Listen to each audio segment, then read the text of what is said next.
Hi friends, welcome to Commerce Bytes. I hope you people are all doing well. നിങ്ങൾ paper 1 complete ആയി check ചെയ്തു എന്ന് ഞാൻ വിശ്വസിക്കുന്നു. നിങ്ങളോട് ഞാൻ പറഞ്ഞിട്ടുണ്ടായിരുന്നു നിങ്ങളുടെ എക്സാം കഴിഞ്ഞിട്ട് അപ്പോൾ തന്നെ ഒരു ഈവനിങ് അല്ലെങ്കിൽ ഡേ ആഫ്റ്റർ ദ എക്സാം ഞാൻ നിങ്ങൾക്ക് ആൻസർ കീ പ്രൊവൈഡ് ചെയ്യുമെന്ന് ഞാൻ പറഞ്ഞു തന്നിട്ടുണ്ടായിരുന്നു. ആൻഡ് പറഞ്ഞ പോലെ തന്നെ ഞാൻ പേപ്പർ 1ൻ്റെ പാർട്ട് 2 ആൻഡ് പാർട്ട് 1 ഞാൻ രണ്ടും അപ്ലോഡ് ചെയ്തിട്ടുണ്ട്. സോ മിസ് ഔട്ട് ചെയ്തവർ മസ്റ്റായിട്ട് നിങ്ങൾ കമ്പയർ ചെയ്യണം, എന്നിട്ട് നോക്കണം എത്രത്തോളം നിങ്ങൾക്ക് മാർക്ക് കിട്ടി എന്നുള്ള ഒരു സെൽഫ് ഇവാലുവേഷൻ വളരെയധികം ഇമ്പോർട്ടൻ്റ് ആണ്. അല്ലെങ്കിൽ എക്സാമിൻ്റെ റിസൾട്ട് വരട്ടെ അതുവരെ ഞാൻ വെയിറ്റ് ചെയ്യാം എന്നുള്ള ഒരു ആറ്റിറ്റ്യൂഡല്ല നിങ്ങൾക്ക് വേണ്ടത്. പകരം നിങ്ങൾക്ക് തന്നെ ഒരു സെൽഫ് ഇവാലുവേഷൻ, ഞാൻ എന്തെല്ലാം മിസ്റ്റേക്സ് ഞാൻ കമ്മിറ്റ് ചെയ്തു എന്നുള്ളത് ഒരു സെൽഫ് ഇവാലുവേഷൻ വളരെ ഇമ്പോർട്ടൻ്റ് ആണ്. അതുകൊണ്ട് തന്നെയാണ് ഞാൻ പറയുന്നത് നിങ്ങൾ തന്നെ ആദ്യം ക്വസ്റ്റ്യൻ പേപ്പറിൽ മാർക്സ് നിങ്ങൾ നോക്കി കറക്റ്റായിട്ടുള്ള ആൻസേഴ്സ് നോട്ട് ചെയ്ത് വെക്കണം. എന്നിട്ട് നിങ്ങൾ കാർബൺ കോപ്പി വെച്ച് കമ്പയർ ചെയ്താൽ മതി. അത് പറയാനുള്ള വേറൊരു റീസൺ എന്താണെന്ന് വെച്ച് കഴിഞ്ഞാൽ ഞാൻ നിങ്ങൾക്ക് തരുന്നത് സെറ്റ് ബീൻ്റെ ആൻസർ കീ ആണ്. അപ്പോൾ ചില കുട്ടികൾക്ക് ഇപ്പോൾ സെറ്റ് എ കിട്ടിയിട്ടുണ്ടെങ്കിൽ അവർ നേരിട്ട് തന്നെ അത് കാർബൺ കോപ്പിയിൽ മാർക്ക് ചെയ്യുമ്പോൾ ചിലപ്പോൾ മിസ്റ്റേക്സ് വരാം. സോ ആ ഒരു മിസ്റ്റേക്സ് ഒഴിവാക്കാൻ കൂടിയാണ് ഞാനിത് പറഞ്ഞത്.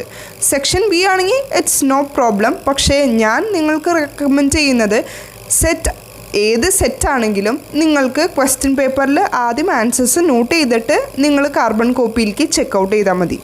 Okay, so now we are here with the commerce answer key as soon as possible ആയതുകൊണ്ട് തന്നെ എനിക്ക് അതിൻ്റേതായ ലിമിറ്റേഷൻ ഉണ്ട്. എനിക്ക് ടൈപ്പ് ചെയ്ത് ക്വസ്റ്റ്യൻസ് നിങ്ങളുടെ മുന്നിലേക്ക് എത്തിക്കാൻ പറ്റില്ല. Sorry for that. കാരണം എനിക്ക് ഇപ്പോൾ തന്നെ നമ്മുടെ ആൻസർ കീ നോക്കി വന്നപ്പോൾ തന്നെ എനിക്ക് ഇത്ര ടൈം എടുത്തു. Sorry for that.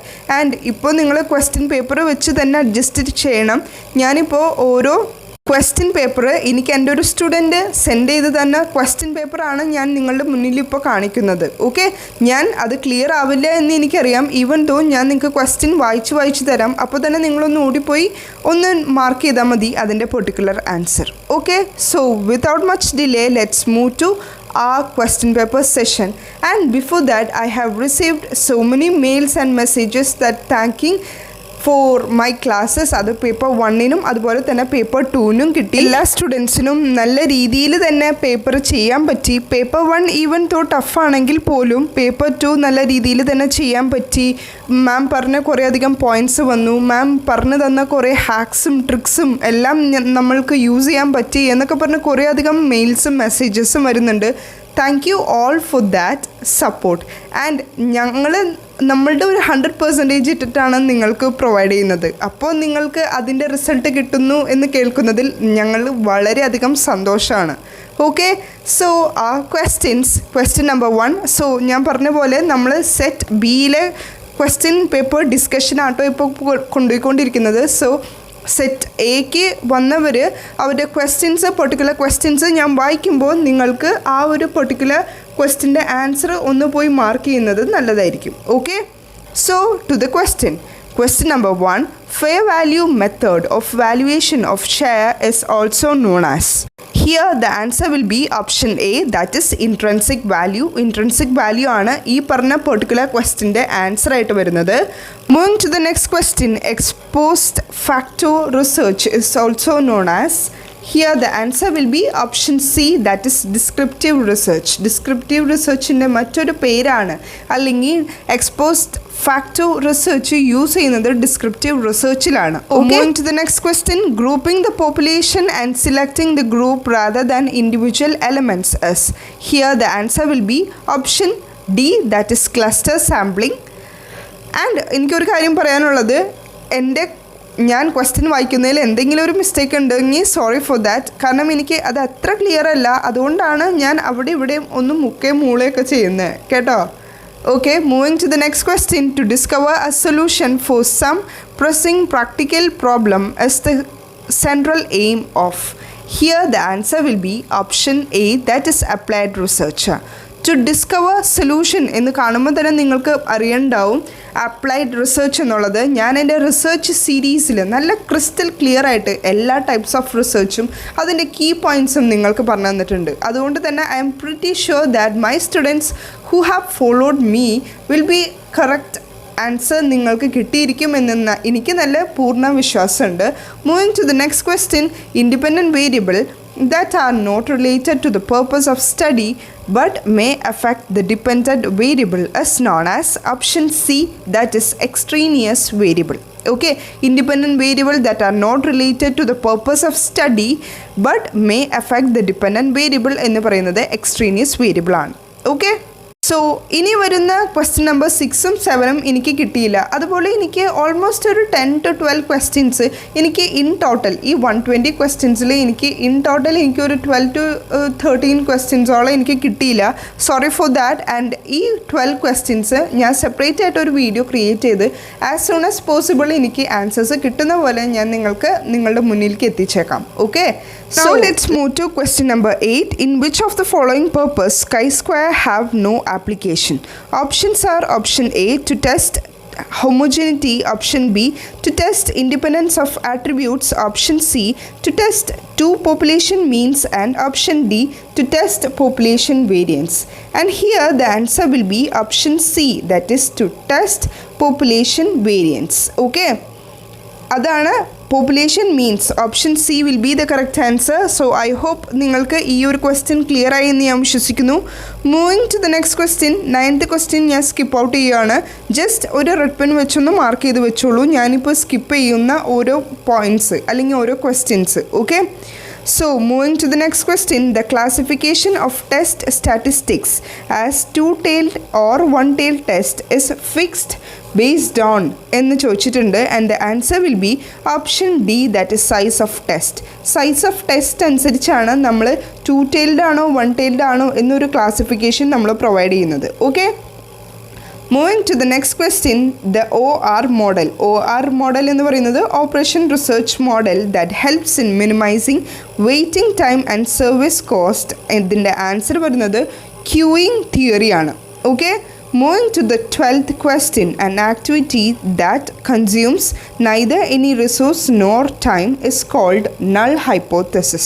Sorry, null activity will be the correct answer. The activity that consumes neither any resource nor time is called null activity. Moving to the question number 13, the cost for insurance and tax are included in carrying cost. Option A, carrying cost will be the correct answer. Moving to question number 14, match the following ആണ്. ഇത് അത്ര സിമ്പിളായിട്ട് അത്ര basic ആയിട്ടുള്ള ഒരു question ആണ് നമ്മളുടെ മുന്നിൽ ഇപ്പോൾ ഉള്ളത്, അല്ലേ? അത് നിങ്ങൾക്ക് തന്നെ അറിയാം. ഇപ്പോൾ ഇതിൽ ഏതെങ്കിലും ഒന്നിൻ്റെ ഒരു പോയിന്റ് നിങ്ങൾക്ക് കിട്ടിയാൽ തന്നെ ജസ്റ്റ് കണക്ട് ചെയ്യാം. ഇപ്പോൾ നെറ്റ് ഇൻകം അപ്രോച്ച്, അത് എല്ലാവർക്കും അറിയാം ക്യാപിറ്റൽ സ്ട്രക്ചർ തിയറി എന്നാണെന്ന്, അല്ലേ? സോ A2 ആണെന്ന് നമ്മൾക്കറിയാം. അപ്പോൾ തന്നെ A2 ആയിട്ട് അവിടെ ആകെ ഒരു ഓപ്ഷനുള്ളൂ, that is option A. Okay, so net income approach എന്ന് പറയുന്നത് ക്യാപിറ്റൽ സ്ട്രക്ചർ ആണെങ്കിൽ വോൾട്ടർ മോഡൽ എന്ന് പറയുന്നത് ഡിവിഡൻഡ് തിയറിയാണ്. ബൗമോൾ മോഡൽ എന്ന് പറയുന്നത് ക്യാഷ് മോഡലാണ്. ആൻഡ് EOQ എന്ന് പറയുന്നത് definitely it is inventory model. Okay, so 14 questions നിങ്ങൾക്ക് ക്ലിയർ ആയി എന്ന് ഞാൻ വിശ്വസിക്കുന്നു. Moving to the 15th question, post pay back period is. Post pay back പീരീഡിൻ്റെ എന്താണെന്നുള്ളത് the life of the project minus pay back period. Pay back പീരീഡും life of the പ്രൊജക്റ്റും തമ്മിലുള്ള ഒരു ഡിഫറൻസ് ആണ് പോസ്റ്റ് പേ ബാക്ക് പീരീഡ് എന്ന് പറയുന്നത്. കാരണം beyond the pay back period എന്നാണ് പോസ്റ്റ് പേ ബാക്ക് പീരീഡിനെ പറയുന്നത്. Okay, so moving to the next question, that is time adjusted cash flow method for capital budgeting is known as. Option B will be the correct answer, DCF. DCF എന്ന് പറയുന്നത് discounted cash flow technique ആണ്. Okay, moving to question number 17, in certainty in equivalent approach, adjusted cash flow are discounted at. Here the answer will be option A, that is risk-free rate. Option A, risk-free rate will be the correct answer. Okay, moving to the question number 18, decision tree approach is used in. Option D, accept to reject a proposal will be the correct answer. Okay, so moving to the next question, explains. എന്ന് പറയുന്നത് Modigliani Miller explains theory irrelevance of capital structure through. Option A, arbitrage process. ഞാൻ നിങ്ങളോട് എപ്പോഴും പറയുന്ന ഒരു കാര്യമാണ്, എന്ന് കേൾക്കുമ്പോൾ തന്നെ അവിടെ ആർബിട്രേജ് പ്രോസസ്സ് എന്ന് തന്നെയാണ് എന്ന് ഓർപ്പിച്ചു. ഓക്കെ, ഇനി next one golden bird in hand approach suggest that. ഇത് പല പ്രാവശ്യം റിപ്പീറ്റ് ചെയ്ത് വന്ന ഒരു ക്വസ്റ്റ്യൻ ആണ്. അതുകൊണ്ട് തന്നെ ഞാൻ അത്ര ഇമ്പോർട്ടൻസിൽ നിങ്ങളോട് പറയാറുണ്ടായിരുന്നു ബേർഡ് ഇൻ ഹാൻഡ് വളരെ ഇമ്പോർട്ടൻ്റ് ആണ് എന്നുള്ളത്. And the answer will be investor prefers current dividend over retained earnings. ഇവിടെ ഇൻവെസ്റ്റേഴ്സിന് കറണ്ട് ഡിവിഡൻ്റ് ആണ് റീറ്റെൻഡ് ഏർണിങ്സിനേലും താല്പര്യം എന്നുള്ളതാണ് ബേർഡ് ഇൻ ഹാൻഡ് കൊണ്ട് ഉദ്ദേശിക്കുന്നത്. അതായത് ഇൻവെസ്റ്റേഴ്സിൻ്റെ കയ്യിൽ തന്നെ എമൗണ്ട് കിട്ടുമല്ലേ അത്.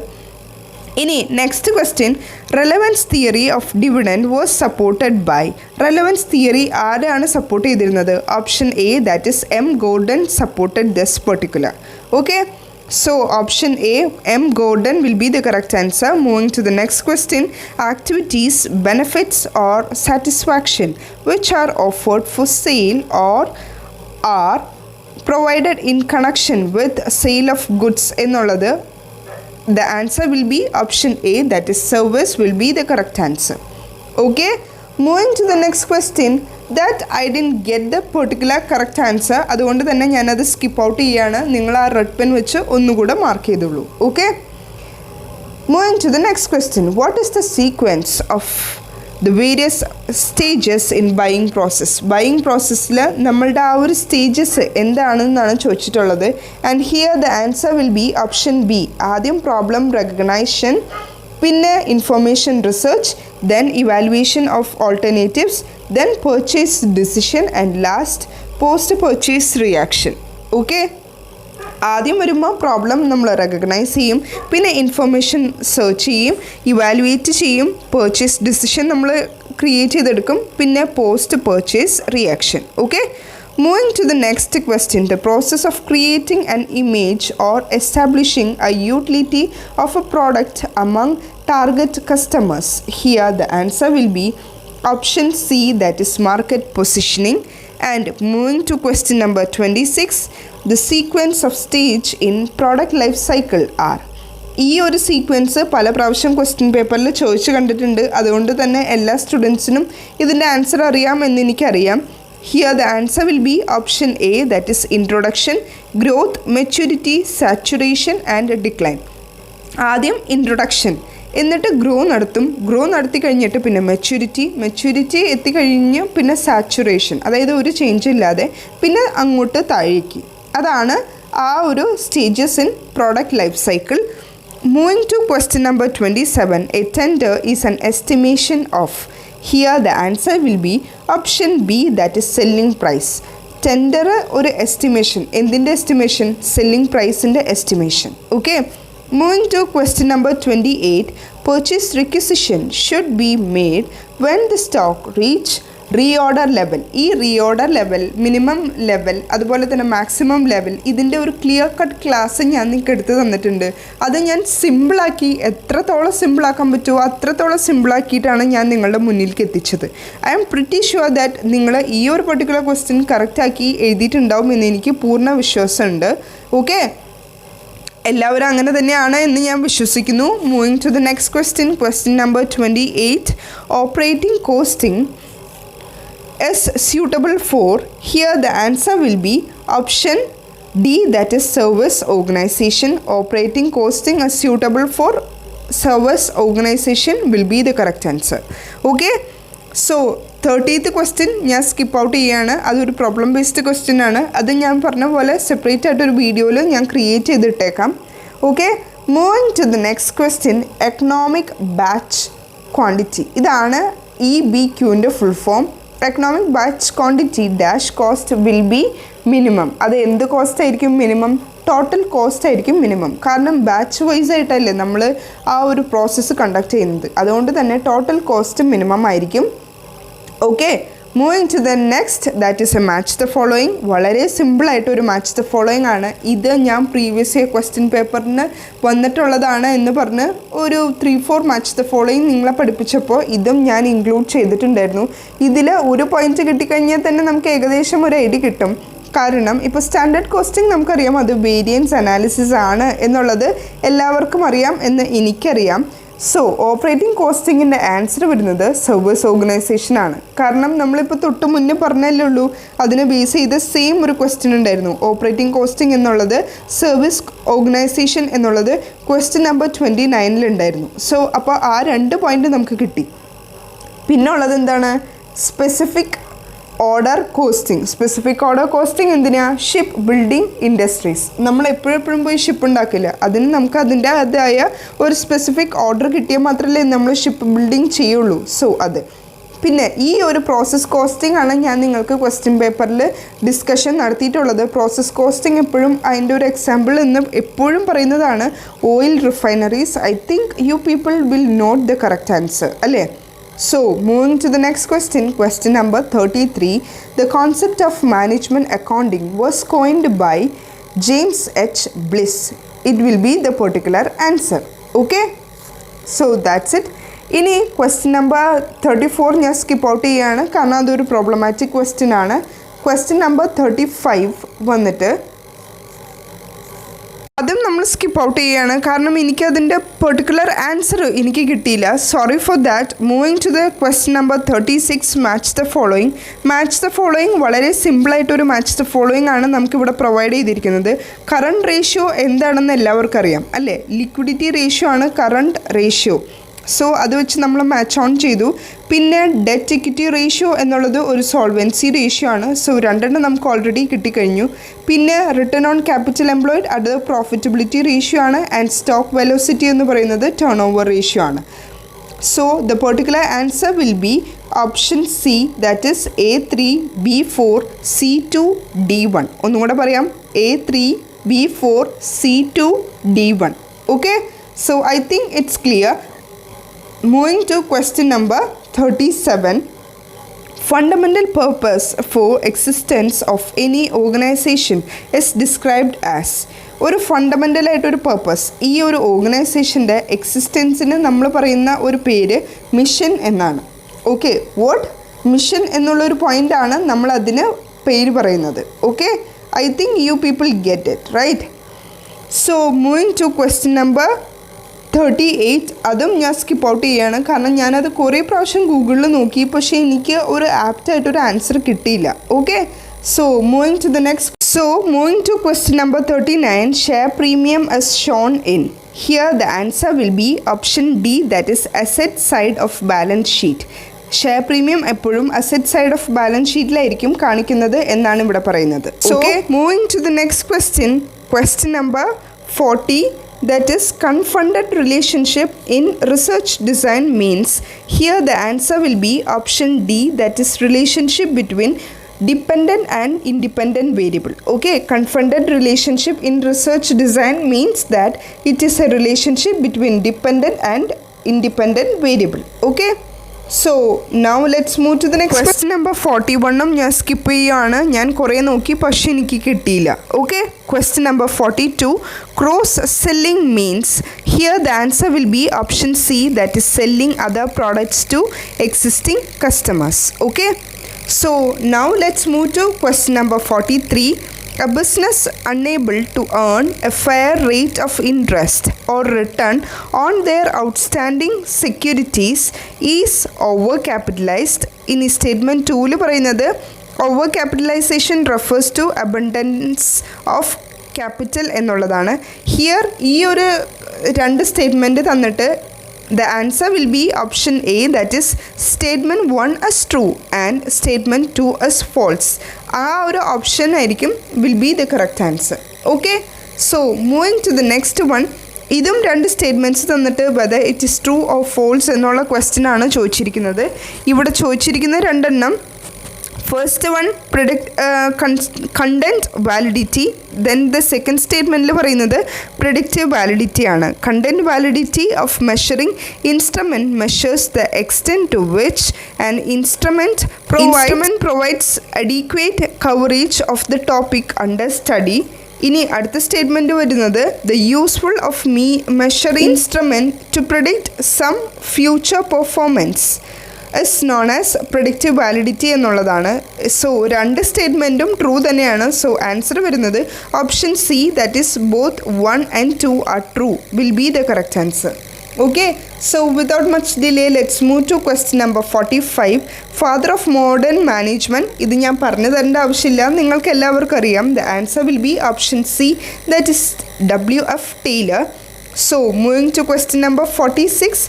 Management is the art of getting work done by others. The statement belongs to എന്നാണ് ചോദിച്ചിട്ടുള്ളത്. And here the answer will be option D, that is Harold Kuntz. Okay. Moving to the next question, question number 47. All managerial functions are settled by managing with the tool of planning. Planning ആണ് ഏറ്റവും important ആയിട്ടുള്ളൊരു tool. Okay, so moving to question number 48. The main advantage of functional organization is option B, that is specialization. Moving to question number 49, the function of attracting, acquiring, retaining and developing human resource in an organization is called option A, that is recruitment. Recruitment will be the particular correct answer.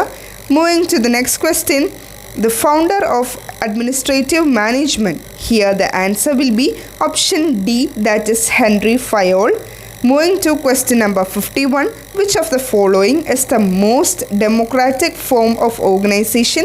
And the particular answer will be option A, that is line organization, which is the oldest type of organization. Okay. Ini moving to the next question, that is micro environment is also known as. Micro environmentനെ നമ്മൾ മറ്റൊരു പേരിലും വിളിക്കും. അത് operating environment എന്നാണ് micro എൻവയറമെൻറ്റിൻ്റെ മറ്റൊരു പേര്. Okay, and the answer will be option B, that is operating environment. Then moving to question number 53. Fiscal policy is called dash policy. The answer will be option B, that is budgetary policy. Moving to question number 54. Environment which is beyond the control of the business എന്ന് പറയുന്നത് macro environment ആണ്. Okay, the environment which is beyond the control അല്ലെങ്കിൽ out of control എന്ന് പറയുന്നത് macro environment ആണ്. Moving to question number 55. Economic planning is essential feature of. Economic planning എപ്പോഴും ഒരു essential feature ആയിട്ട് നിൽക്കുന്നത് ഏത് ടൈപ്പ് ഓഫ് എക്കോണമിയുടെ ആണെന്നാണ് ചോദിച്ചിട്ടുള്ളത്. And the answer will be option B, that is socialist economy. Moving to question number 56. Main security guard of international trade എന്ന് പറയുന്നത് WTO ആണ്, world trade organisation. I hope നിങ്ങളെല്ലാവരും ഈ ഒരു പെർട്ടിക്കുലർ ക്വസ്റ്റ്യൻ കറക്റ്റായി not ചെയ്തിട്ടുണ്ടാവും എന്ന് എനിക്കറിയാം.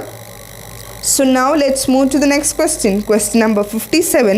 What is the nodal agency for disinvestment in India? The answer will be option D, that is Department of Investment and Public Asset Management.